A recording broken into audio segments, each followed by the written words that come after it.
Well, right now we're just seeing about a 9% increase in owner release animals to the shelter. We feel like this is due to the inflations, people having to buy additional food and the cost of food, and there's also some housing issues that we're dealing with where people are having to move to new locations which don't allow pets. So at that point, that's what the government shelter's for, is they release animals to the government shelter and then we try to get them adopted.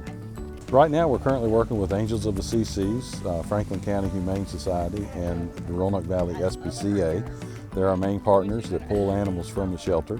We're having a lot of people trying to surrender animals who can't afford to take care of them or who are not allowed to have them where they live. And we're also seeing more and more people coming in for veterinary care because it is expensive. We're a nonprofit veterinary clinic and shelter, so we're booked up for appointments for quite some time, and we're trying to get people help as fast as we can. We're getting over 100 phone calls a month with people who are struggling to keep their pets in their homes. So they're in need of financial assistance for pet food or veterinary assistance, or they are moving and wanting to relinquish their pet or have some other need that they're struggling to care for their pet in some way. So there's such a great demand in our community that's led to fewer adopters. So animals are sitting in shelters longer. We're not able to help as many animals because we can't move them out into loving homes. And so we're at a point in the community where we're all coming together because we need the community's help to fix the problem. We're full.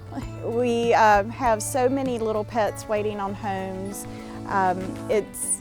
Our intakes are down from last year, but we have animals that are staying with us longer times, so we're unable to meet the demand of newer ones coming into our shelter.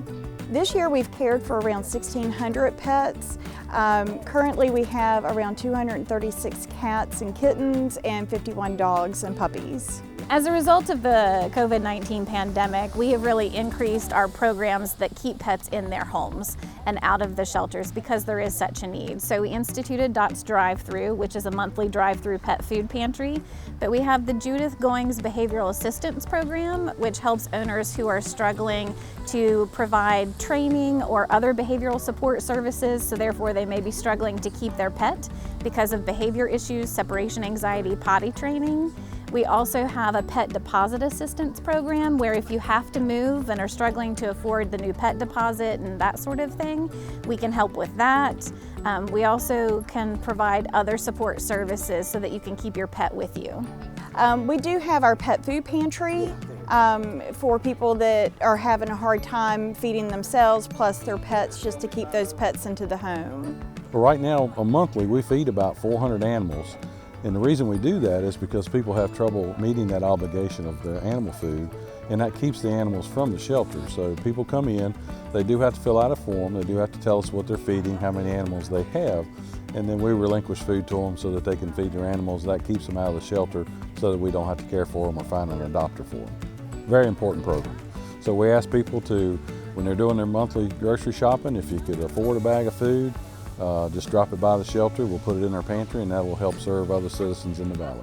Donations are very, very helpful and much appreciated, and that helps us cover the medical care, not only for the rescued animals that come into our adoption center, but it can help cover the care for a pet so that they can stay in their family and not end up in the system and in danger of being euthanized somewhere else. Since we're all partnered together and we're the government shelter, they pull animals from our shelter. So anytime you relieve a cage at one of our partners, then they will come to us and restock that cage with another animal from our shelter. So it's very important that you just choose the animal shelter that you like, and once you pull one from there, then another one gets pulled from the government shelter, which is here at RCACP.